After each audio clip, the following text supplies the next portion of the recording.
Hello and welcome to the news updates on AFRICUNIA television, reaching you live from our studio in the nation's commercial capital, Lagos, Nigeria.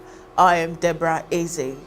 We begin from Nigeria. The federal government confirmed yesterday that at least 500 persons had died in last week's due to the devastating impact of the natural disaster.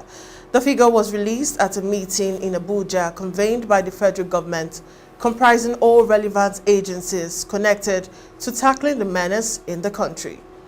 Aside the 500 persons that have now died as a result of the national disaster, the federal government also revealed that 45,249 houses have been totally destroyed, while 70,566 acres of farmland have been damaged. However, the Minister of Agriculture and Rural Development, Dr. Mohammed Abubakar, yesterday said though Nigerians could express concerns over the devastating floods across the country, there should be no panic over threats to food security. Apart from the catastrophic flooding for states along or located along the courses of rivers Niger and Benue, at least 3 of Nigeria's overfilled reservoirs have overflowed, causing havoc in its wake. The Anambra tragedy followed the devastating aftermath of a flood that swept through swaths of neighboring north-central Kogi State a week ago, leaving buildings submerged underwater that rose to levels not seen in a decade, according to the officials of Kogi Red Cross Society. Now, furthermore, 44,099 houses are partially damaged, 45,249 houses totally damaged, 76,168 acres of farmland partially damaged, and 70,566 acres of farmland are completely destroyed by the Great Deluge. Now, in the meantime, the Nigerian Meteorological Agency yesterday warned the states in the north, central, and southeastern parts of Nigeria should brace up for more flooding.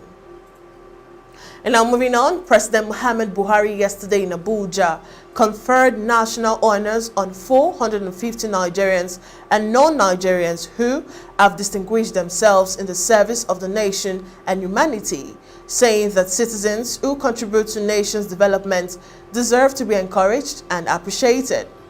The president noted that the screening and selection of nominees for this year's award has always followed established broad criteria, in accordance with the National Honors Act Cap N43 of the laws of the Federation of Nigeria 2004. They include, but not limited to, consistent and meaningful participation in community and or national development, rendering unsolicited, selfless, and philanthropic service to humanity, outstanding sacrifice in the defense of a cause popularly adjudged to be positive, relevant, and beneficial to the nation and community. He appealed to other Nigerians who are yet to receive this recognition to be patient and understand that their efforts in the nation building are appreciated and at the right time would similarly be recognized. Speaking on behalf of the awardees, the Senate President thanked President Buhari for the honors, pledging that the award was an encouragement to more citizens in the country to work and a call to duty to serve Nigeria with renewed strength, loyalty, and honesty. Now, away from Nigeria, looking deep into the African scene, a new Ebola outbreak in central Uganda has killed 17 people in 3 weeks, the health ministry in Kampala has said. On 5th October, the World Health Organization reported 29 deaths in the country from Ebola since the start of the epidemic. This figure includes deaths among people confirmed to have the virus, as well as suspected cases. The Uganda government is counting only deaths among confirmed patients, which is 48 people as of 9th October, according to the ministry. Now, the previous death toll from Uganda authorities published on 5th October was 10.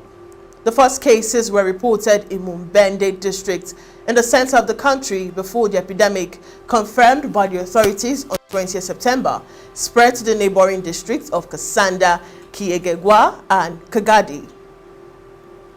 Meanwhile, Chad's Prime Minister PAHIMI has resigned in order to pave the way for a new government after the Central African country decided to push back election by 2 years. PaHIMI, a civilian politician, was named Prime Minister of a transitional military government last year after President Mohamed Idris Deby seized power in the wake of his father's death. Now, Deby was originally meant to rule for 18 months, but this month the country announced it would push back democratic elections until around October 2024. Deby was sworn in on Monday as president for the new phase of the transition and is expected to appoint a new premier. PaHIMI also served as prime minister from 2016 to 2018 and was seen as an ally of the former president Idris Deby, who ruled Chad for 30 years until his death in April 2021.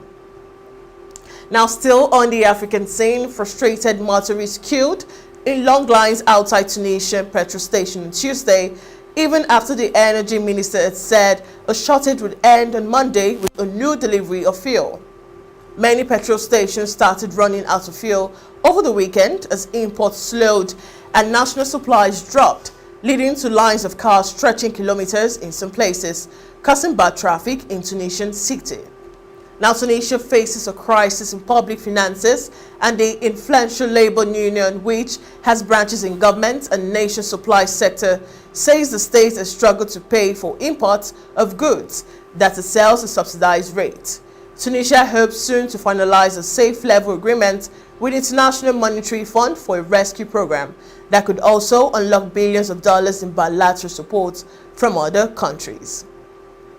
We go on a short break now, and when we come back, it's top headlines from the foreign scene. Do stay with me. How to submit your KYC details on the AFRICUNIA Bank. Go to your AFRICUNIA Bank app dashboard and select the profile option, which shows your personal details including your registered name and email address. To submit your KYC, click the Identification Verification and Address Verification option to upload your identity type, identity number, identity proof, and your address proof, respectively. Then you're ready to begin banking. AFRICUNIA Bank, indigenous for all.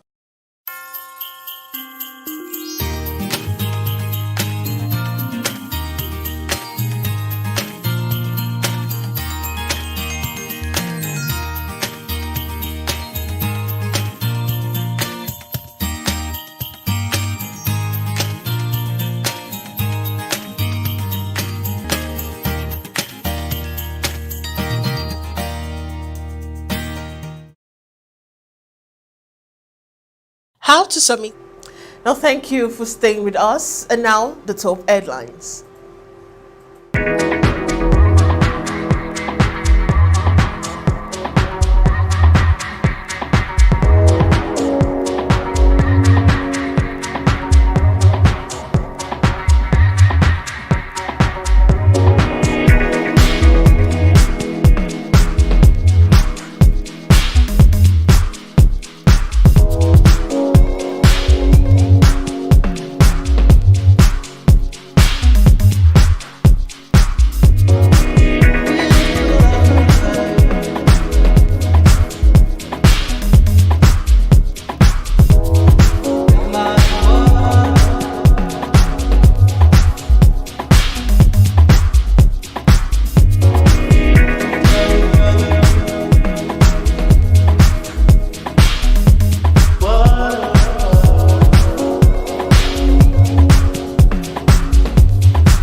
We now head to the sports scene. Chelsea took a big step towards the Champions League last 16 on Tuesday with a 2-0 win at AC Milan, which took them top of Group E and left the Italians wondering what might have been. Graham Potter's side took control at a packed San Siro against the Milan team, who had to play most of the match with 10 men after Fikayo Tomori was in 2014 season. And finally, Miracle Hussaini scored a stunner yesterday to give Nigeria the lead in their opening game of the ongoing India 2022 FIFA Under-17 Women World Cup. But the strike was not enough to save the Flamingos as Germany rallied to a 2-1 win goal. It was the second Group B game of the competition, which kicked off in centers across India yesterday. The Flamingos goalkeeper Faith Omilani was one of the shining lights in the Nigerian team as she warded off efforts from Sif Stold, Alara Schittler and Mara Halber. The Flamingos first made the intention to take in the lead known in the 18th minute when the team's top striker Opeyemi Ajakaye beat the German defense to the ball, but flying blinders was pushed to the post by Germany goalkeeper. The Flamingos eventually took the lead in the 30th minute through Hussaini's free kick that sailed into the net without hindrance. Germany came back stronger in the second half and got their deserved equalizer in the 50th minute through Xavier Stoud. And that's all we can take on news today. Do ensure to follow all our social media platforms on Jointum, Pangram.ct, Instagram, Facebook, and on Twitter in that respective order. You can also link us up on www.africuniatv to stay connected and updated. Once again, I am Deborah Ezeh. Bye for now.